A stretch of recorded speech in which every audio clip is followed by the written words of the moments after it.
Hey guys, it's Celine. Today is Thursday, the 8th of June, right? 23. And I came out to show you my state of affairs with this just plain super satisfying and reclaim, what belongs to me.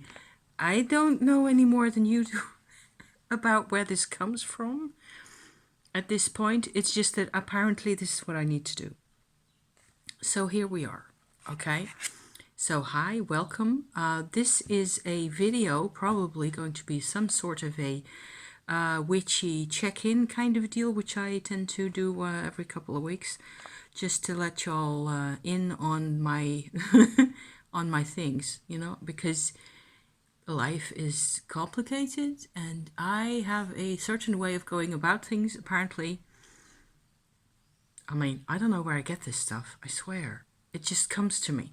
So I like to share, okay? And if you enjoy this, please enjoy what I have to give to you.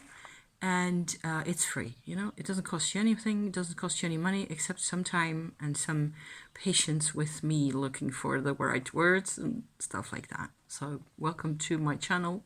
If this is your first time here, there's also flies. It is very much summertime over here. We have close on 30 degrees centigrade at the moment. I was outside reading for quite a while, and I don't have anything else, in the world that I need to be doing at the moment. There is flies though. So other than, make dinner later on and that kind of stuff. So I hope my flies, there may be a fly swatting happening at some point, because it's right there on my phone. Go away. Sort yourself out. I do not need that kind of demon, okay? So demons. Okay, let's get to it here. Because in my last witchy check-in, which is like 2 weeks ago or so I did this time, I was talking about this kind of thing where I have apparently started vibing, started connecting with this worldview, this idea that what used to be known as demons only, and what is still known, it's like an energy layer in the world. You can't see it with your eyes necessarily, at least not I can't. I'm not making any pronouncements, for other people, because people can be really strange. However, I was inspired. I got inspired. I felt connected. So I made this booklet, which is by now starting to fill up nicely. It has a few sorts of approaches in here where I use what are called ends. It's like mantras, except originally from Europe. And they're magician's territory. I believe that what's always very important, of course, is that these ends, and I will link one of them in the description this time for sure, because it's the one I have been using most of the time. I find it really soothing. It's not for everybody, I suppose, but for me it works wonders, and it works only in ways that I would say are positive. So I'm using the term demons because that's what other people call these kinds of vibrations. Let's just call them vibrations for now. And they're very earthy, and they have a lot to do. They're like people, individual different people. And when you type in demonology in your Google or your Ecosia or whatever you use, you will get all sorts of info. And people are into this for all sorts of reasons, okay? I am into this for my reasons. Other people are into it for their reasons. That's fine. That's kind of normal. That's what you tend to get. Not everybody is into things for this exact same, kind of an idea. This is how it's working out for me. And I cannot imagine anymore a day in my life without having some kind of an interface with this kind of context. So the mantra, the N as they're called, that I will put in the description is the one for Belial. Okay, Belial is supposed to be, if you look it up, some kind of a really scary Archduke of Hell or something like that. I'm not into any of that. Okay, I just listened to the mantra and I wrote down what happened for me in several stages. There's like bits of note paper all over the house, bits in my journal, and I will probably not be able to find everything that I wrote down.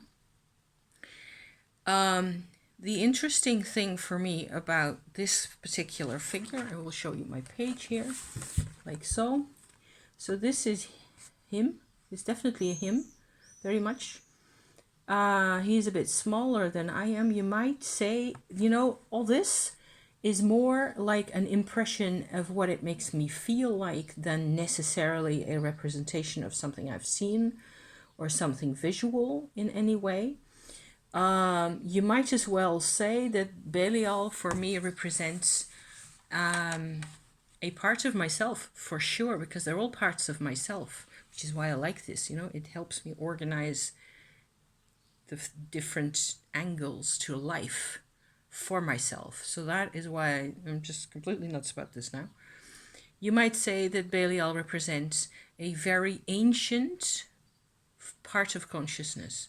So like, what's that called? Cerebellum, the bit that's here in the back. Those kinds of things. Or what you might call Neanderthal consciousness to some extent. I have had experiences where I was suddenly in some kind of a traveling space with this figure. Most times it's like 5 minutes or so. It's not very long in time, but it's very, it's kind of very soothing and very intense at the same time.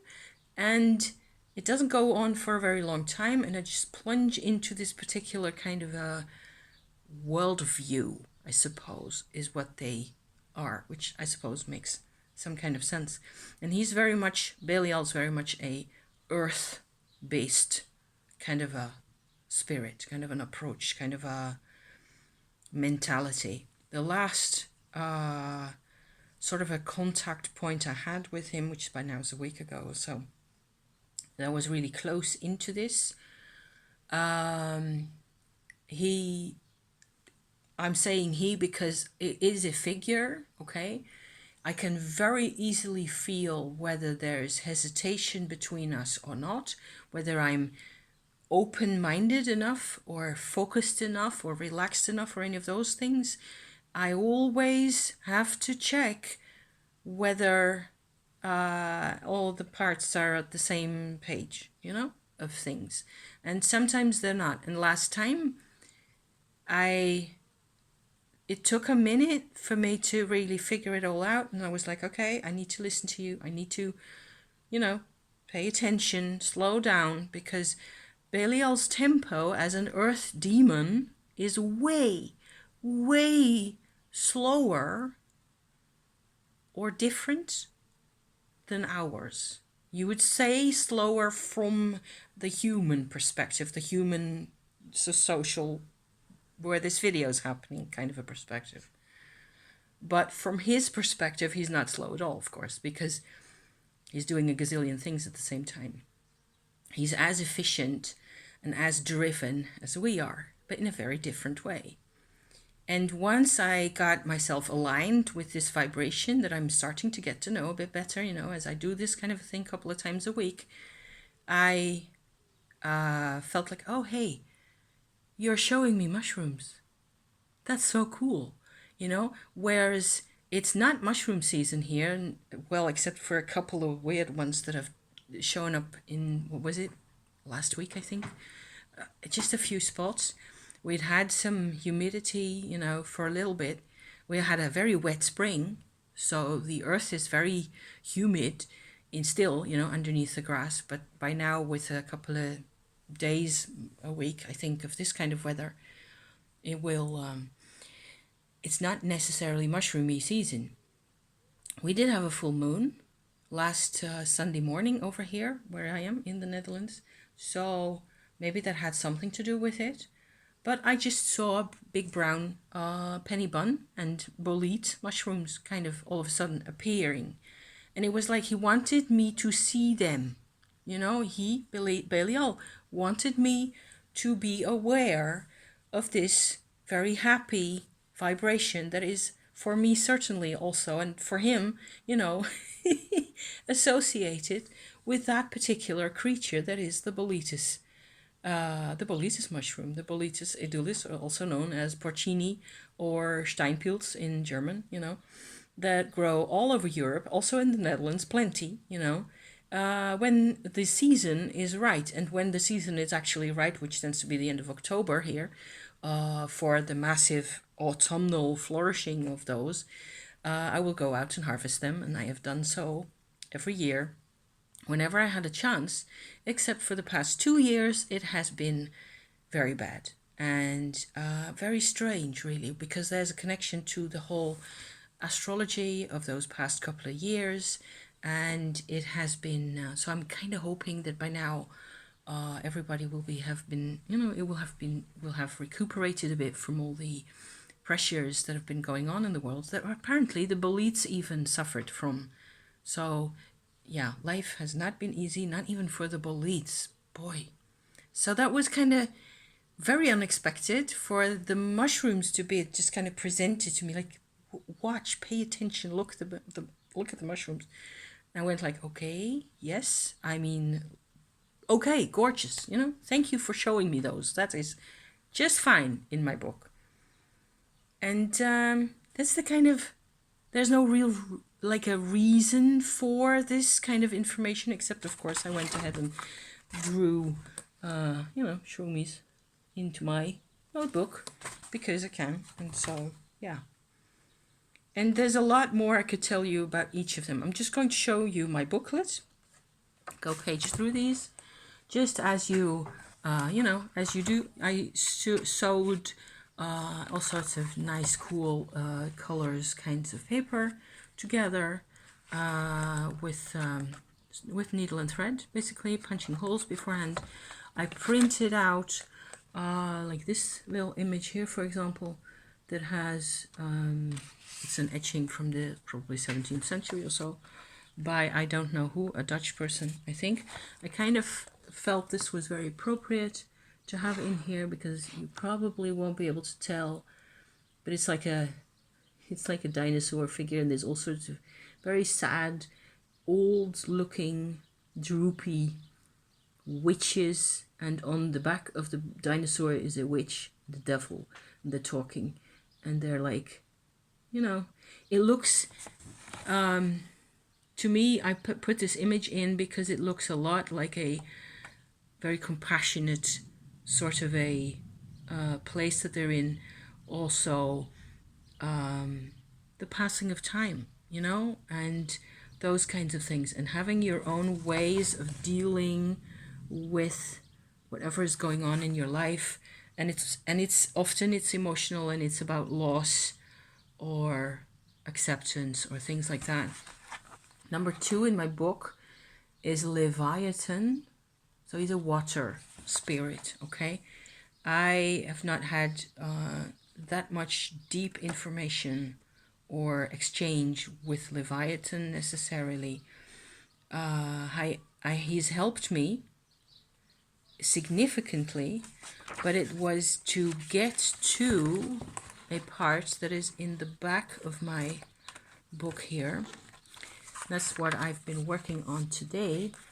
I have 2 what I by now call ancestral demons, okay? So, and they're not ancestor spirits, because those would be individual, at least as I understand it, individual people. So my grandfather or his grandfather, you know, that might come to me in a medium paranormal kind of a way, if you want to call it that. These 2 are a frog demon with little babies like so, and that I've been working on just now, and this is the dog that I drew. Most times, why also a reason why I came out to show this to you is because I enjoy so much working with these types of paints that I've, shown these before a couple of times already. It is earth pigment, basically, and yellow and red ochre from the south of France, a dark brown that you can't see in here, but that's the dark brown that's in this one, in the background here, like a burnt umber kind of a color. Working on, so for the frog, okay, let me focus in on the frog for a bit. I have a kind of a perception of this frog figure who isn't really a frog, okay? This is again a representation of what she feels like. It's definitely a she because it's a mother. She is like one of the ancestral mother parent figures in my personal bloodline that has to do with my body, okay? And the bodies of my ancestors, especially the female ones. Maybe the frog is the female side and the dog is the male side, but they do mix as they do, okay? Because it's not 100% on either side. They're not necessarily animals, neither of them. The animal side is only one aspect of them.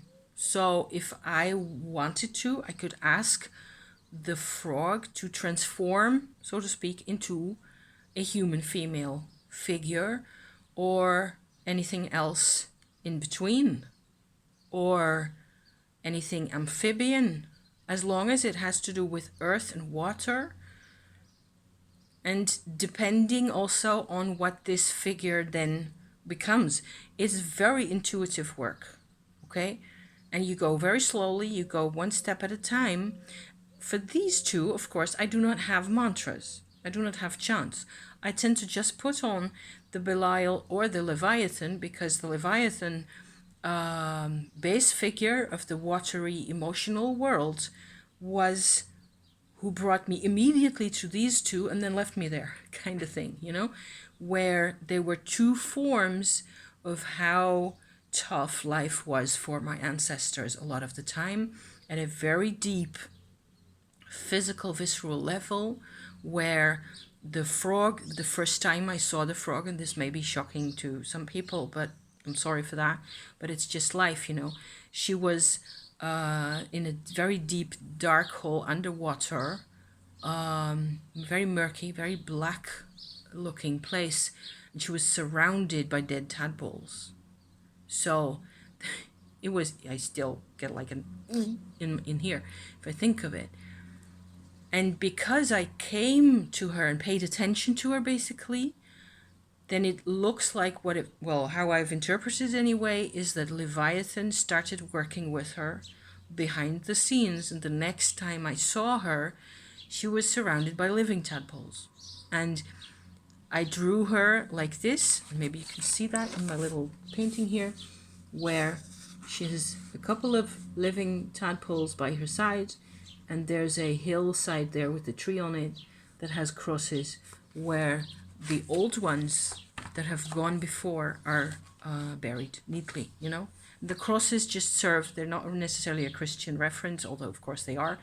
They're just meant to represent, to make clear quickly that is the place where she was able to put them with Leviathan's help. See how this is going? So it's a story, but it's also real in a way for me. It helps me to liberate a part of my ancestor karma, to put things in surroundings where there's more respect, more compassion, more attention paid to the needs of the whole, of the whole frame of that whole group of energies, really. There's more respect than there used to be. Up to a week ago when this spiel here happened, maybe 2 weeks by now. The women of my family, and I'm one of them, okay, we were supposed to be these producers of life. The women have had children, living children, children who passed away, on and on and on. And there has been no attention paid to any of that.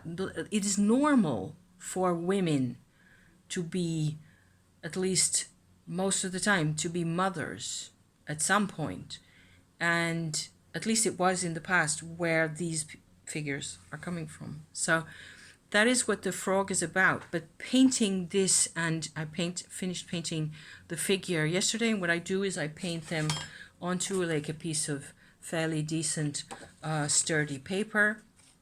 Once I've decided I need to do like a figure or such and such, I'm going to make a sketch on this with pencil, and then depending on the approach necessarily, I'm going to fill in like a landscape or some sort of a different colors. And with the frog, I actually used the blue pigment that I got here, which is gorgeous. Look at that. You can see how pretty that is, huh? And if you combine this with this yellow ochre, you get this kind of an earthy green tone that I put on her, on the frog figure here. So, and then I cut out the end result once I'm satisfied with it, and I glue it into the booklet. So that way I'm not drawing and painting into the book necessarily until I'm, complete. I've completed what I want on a page, more or less. Then I can always I do like here I have done, these two areas are painted here directly onto the page underneath, but that was fine. And I noticed that which is how this associative, intuitive kind of thing works here, as I was working with this time around, also probably because of the nice weather here and all that, and working with these colors, these two colors that I actually bought when I was, one of those times when I was in the south of France, where I also used to live as a teenager when I was like 16 or so. And I was suddenly very strongly reminded of that time and of associations that are sort of locked deep in my brain, where I am not completely sure how it all connects in with the frog story here. Because I didn't grow up in the south of France for sure. I just lived there for 3 years, and then for 3 or 4 more years, we visited there in the summer very regularly. But there was like working with these paints, and the red paint in particular, which I have like a huge bag of, and I just mix that up with gum arabic and boiled water, so that way you get this really nice, fairly thick, but still, you just have to shake it up sometimes, and it's just beautiful. And it is the earth from a specific spot in that area where I used to live, like the next town on the next hill is where they have these, what do you call that? Where they dig up the mine. It's basically a mine for paint. Yeah, so, yeah.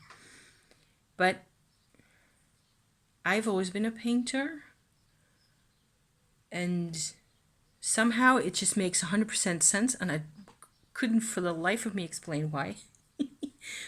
why the frog has so much to do with that particular area, and with painting with dirt, basically, which is what this is. It's just very special dirt with a really great color. And visiting there, I have seen, walking through the countryside, and there's like gullies everywhere. It's a hilly country with little forests, little woods on top of the, on top of the hills, or when there isn't a village, you just get these gullies carved out by the rain over hundreds of millennia, really. And it's calcium based, what do you call that? Limestone. And it's very soft, just like in the Americas, you have similar places like that. And it's just completely so wonderfully gratifying to be working with when there is something that is also really emotionally relevant for me. to be using these paints and these colors, and everything sort of connects in with each other. And that is why this is so interesting for me, because it is, I want this also to be, I'm going to show you a couple more pictures. I think I showed you this one last time. This is a pretty scary demon, actually. Although over here, this is the scariest version of him. It is a stag demon that's actually quite traditional, that I haven't necessarily even encountered, except his, I've had a huge anxiety all my life. Okay, the other side of the pretty landscapes and the traveling and all the rest of it, the food and the mushrooms and the landscapes and the fragrances, you know, the herbs, all that stuff, the other side to this was huge anxiety and huge lack of social acceptance, enormous, massive lack of development in all sorts of emotional ranges. So that's the other side to my story here. And this figure, even though he is also kind of a friend of mine in one way or another, which is how I represented him over here, okay, I have incorporated, so Furfur is how he's called, and he's very, very familiar, you know, it's just a goetic demon in the classical sense. He's come to represent for me the fire element, at least a part of the fire element. So we had earth and water in part with the two ancestor figures there. Now we're onto the fire element here, and there's another painting that has to do with the fire element and the fire part of my personality, basically, also, or to that extent other people's personality, where this Furfur person, figure, demon really is the side. This is very difficult to put into words, really, but it has everything to do with extreme reactivity, basically. So being super isolated, being super scared, having to deal with things that you have no way of knowing how to deal with them, that kind of thing. Complete lack of experience in some ways, and then being expected by my mother, by my father, etc., to just cope, you know, and to get no support and to get no... I was so reactive. So if that is, you know, that is a sub-segment of a personality part that is normally really responsive to life and I suppose wants to engage, which is something I'm just starting to understand as I sit here and talk to you. It suddenly makes sense, which is what tends to happen, you know. The fire part of my own personality, I mean, I am a Leo. I do have the moon in Aries, you know. I am like that. And lots of people have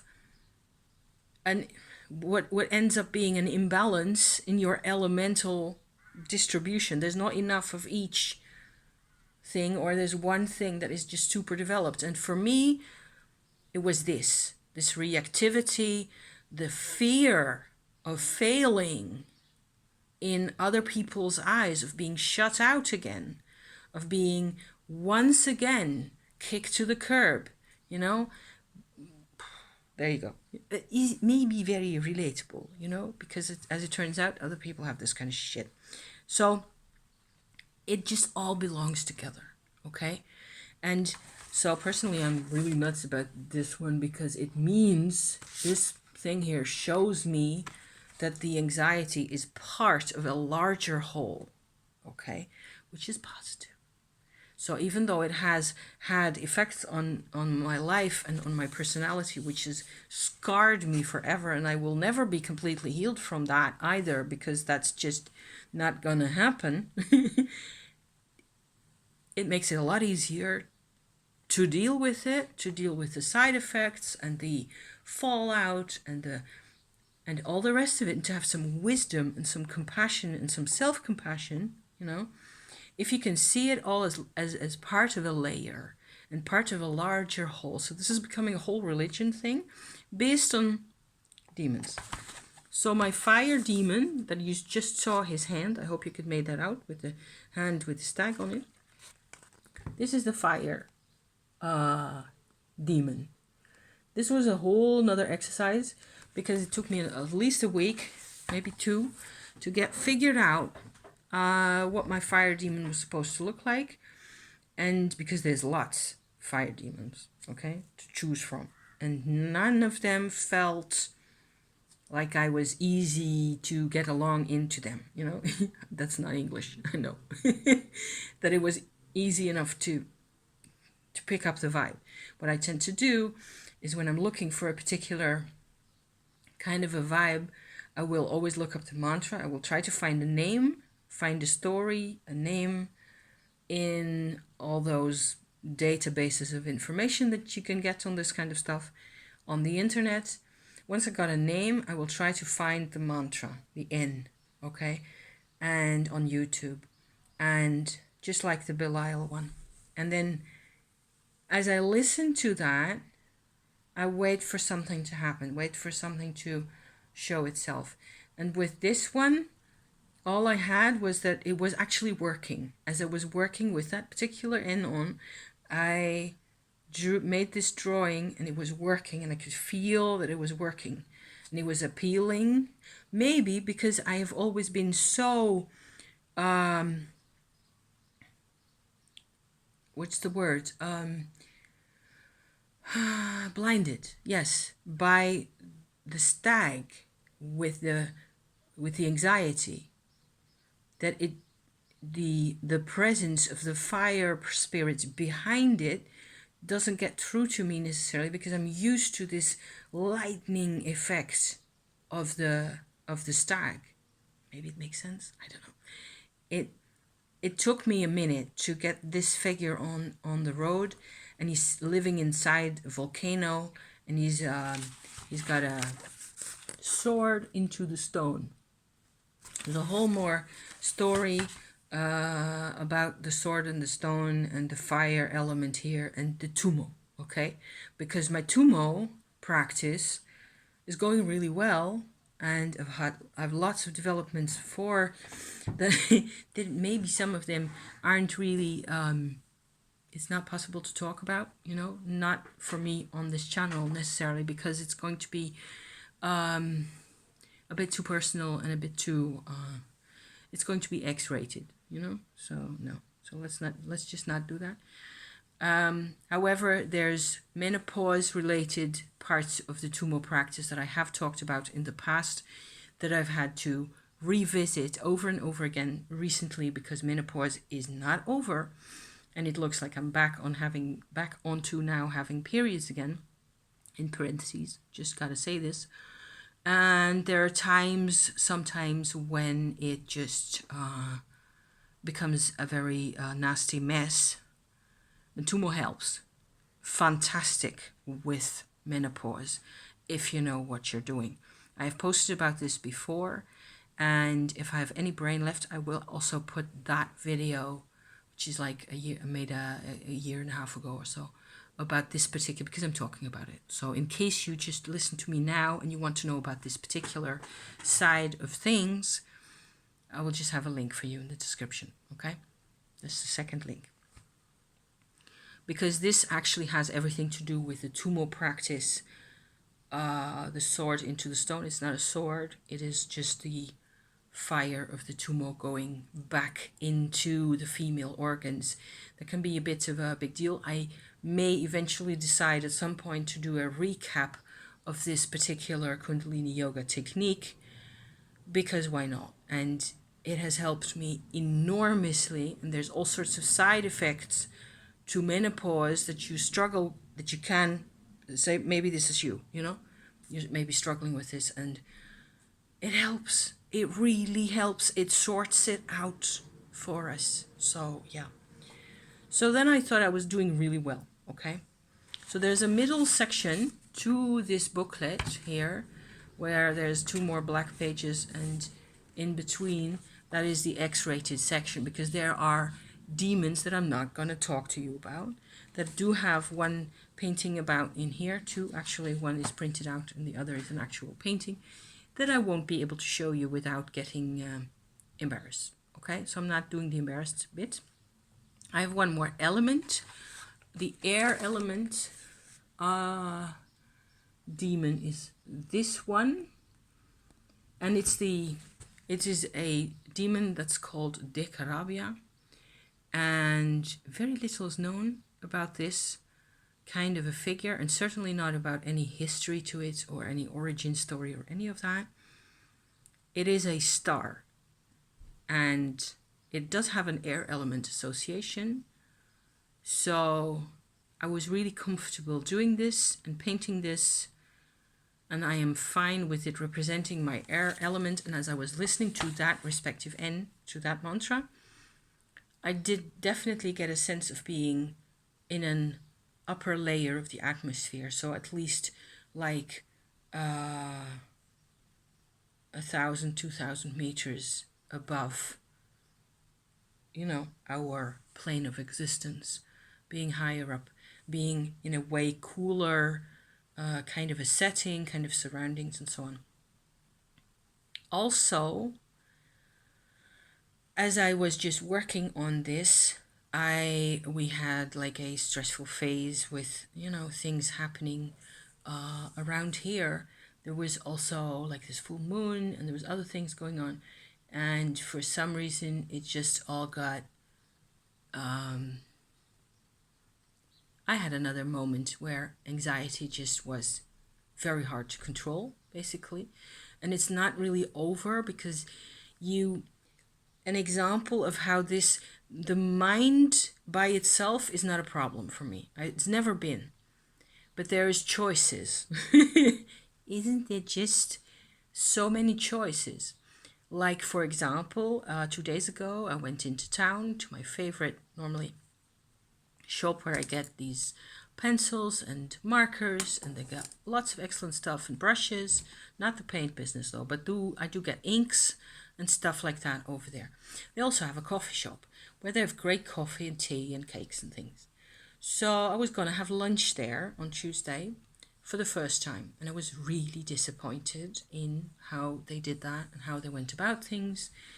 And I was so disappointed, in fact, that I sent them an email, and somebody I know, kind of, not personally really, but I've known her for years, with her shop of these things. And it seems like they started on this whole adventure with this new location that they put their shop in, and so on and so forth, where they have this area where they could do lunch and coffee and, make a coffee house out of it, which is just excellent, But I haven't had a response yet, and I don't even necessarily want a response, but I'm also kind of where I have a lot of social anxiety, just endless, as to, I don't even want to deal with any of this, It's just, I sent her this email trying to be really friendly and supportive to show like, look, I didn't like how the experience was to be over there.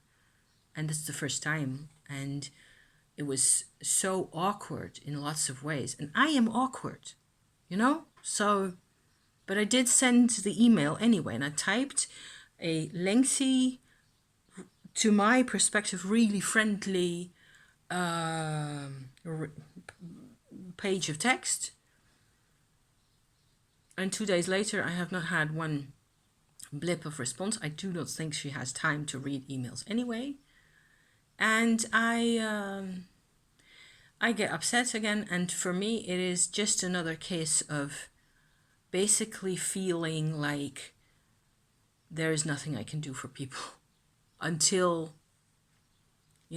communication is so difficult, which is why I make these videos. And I don't make lives or anything because nobody's going to show up, What could possibly be the saddest thing in the world is starting a live on your channel and there's nobody there. And then for half an hour, you just sit and talk about things and there's nobody. Anyway, the air element necessarily doesn't have anything to do with this. And this is still very much pending here where we will go. I go, as I said, I go really slowly. I maybe this is a good bit to start to sort of finish up on. This is a drawing that I found on the internet that shows you a tree with roots, right? And the top half of the tree here, this side, is the regular Kabbalistic tree of life. And down here is a symmetrical version of the same thing, which is supposed to be the demonic side to the tree of life. If you look at life as in we are surrounded by darkness and blackness and evil, which we have to fight, even when we don't have a hope of ever making a sense of anything, you know? If that's your approach, then the root part of the tree of life is always going to be the land of misery. There's going to be endless suppression and pain and whatnot. Turns out, okay, just to continue on with this particular image here, each of the Sephirot, okay, also in the earth, in the upside down part of the tree, has names. It's worth making a whole separate video on, but I don't think I will have the courage, or at least the time, or not now, not in the summer, or not now, okay? But the names, whereas on the top half, everything is really fairly structured. And I'm not saying it's easy to understand, and there's tons of different approaches to the Tree of Life. And I'm very fond of it because I'm also kind of partly Jewish, you know. I have a gut feeling connection to the Tree of Life, to the Yetzer Sephira, and I see it as basically a wonderful tool for making sense of the different levels of life. So also earth, water, fire, air, like that, for example. Those 4 elements show up in here in the Tree of Life, in your regular Tree of Life. You know, the one standing on the point, like that. That's how they show up. And I make, sometimes I do tarot readings with that. And I've had wonderful sessions for myself or for my husband where we did, you know, a tarot draw of 11 cards where you get this set of the spheres of the Tree of Life, like that, and each gets a card and so on and so forth. So far, that has always been my MO with the Tree of Life. Discovering about the roots part here has kind of been completely a way opener for me to understand also the demons, to understand also the trickier sides to us, okay? The tricky sides, which is why they're demons. They're not just figures, or at least not for me. That's why this book is so important to me, why I'm making such a spiel about this. Especially Leviathan, okay? He is the one who is very obviously, for me, a teacher of compassion and of, it is like an attitude that is more or less being draped over me, like so, where it's like, what are you gonna do? This is what people are like, okay? And it means I have to. Suddenly, I have a choice, but I still have a choice, but I'm kind of nearly made, not forced, but made to accept that whatever it was that people did that was crazy and harmful and painful and that created endless more years of pain that wasn't necessary. It wasn't, like my parents, my grandparents, you know, my grandfather beating his 5-year-old daughter with a belt. That was not necessary. And that happens all over the planet still today. Little boys, little girls are beaten up. I've, come to the idea, the conclusion that my grandfather was beaten in the same way by his own mother. And they were all nuts. And I've said that 100 times on my channel already. This is what this book is about. That kind of what you're going to do about it. It's not going to help to continue on judging my grandfather, his mother. It was wrong what they did, but I'm not judging them for it anymore. That's Leviathan. And that is the message, in my opinion, of this dark tree at the bottom here, where the names that they give to the several spheres, they're given their Hebrew names, and there's translations for them, and so on and so forth. Lilith, a well-known, figure, is also in there. It is very easy for me to reinterpret these negative, very black, dark terms that they use for each of those spheres down in the earth, to reinterpret them as, most of them I can just understand really easily. It was a total eye-opener. It was a way opener for me to suddenly realize that, but if I interpret it this way, then it means that. Then it means how people can be obsessive about being right about something, even when they know that they're never going to achieve anything from their ideas. How people are stuck. How people are obnoxious. How people are dirty. There's no other word. We are dirty, okay, in lots of ways. We are aggressive. We hurt other people, and it's not okay. It's not okay. I'm not saying it's okay. I'm saying it's a fact of life, and in a way, I'm trying to make a case here for, I suppose, because I haven't really talked about this yet so far up until now for 3/4 of an hour. That this is what it's really about, getting across or crossing over to a place where I'm not saying you should accept the abuse ever. That's stupid. That's harmful. That is keeping the bad, alive. You don't want that to happen. But in a lot of cases, it is that people didn't have anything else. They cling to their loyalty to somebody who abused them. I hope this isn't you. And if it is, maybe you know what I'm talking about. I have clung to my mother. I still kind of cling to both my parents, which is why I talk about them all the time. So, and that is natural. That is basically the message. It is part of life on Earth.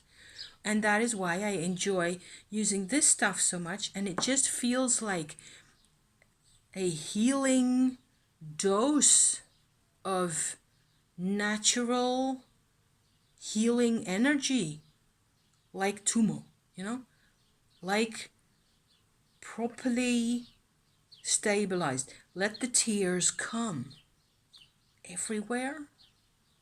Gosh, what an advocate, That is one of the messages. Redress, reclaim your energies. And don't obey anymore. The klipoth, the underside of the tree of life, is about all the things that we don't want to admit to each other, that we don't want to admit to ourselves, that stay hidden, stay covered up, And there's so much pain, and it just has to come out. So I'm not saying it's all fine and dandy down there. It will possibly eventually show. It has to do with vulnerability. And it has to do with being human to a very large extent. So, yeah. So, okay. Wow, rant over. This was a huge deal. It's still a huge deal. I'm enjoying this no end.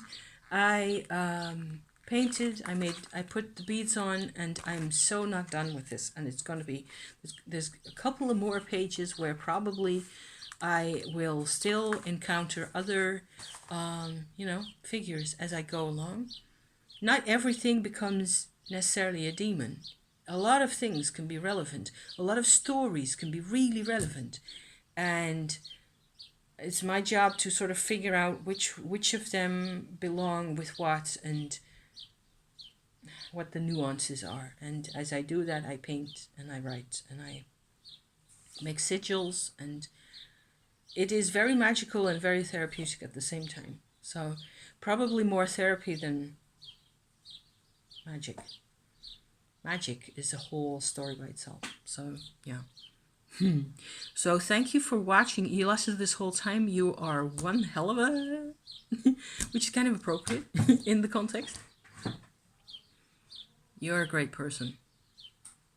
Because, okay? Because of the challenges. Have courage, because it'll help. You will... Okay, let's not go there. Thank you so much for watching, my dears. I think you are the best, and I hope you're okay. And I will see you next time. Okay? Ciao for now. Bye-bye.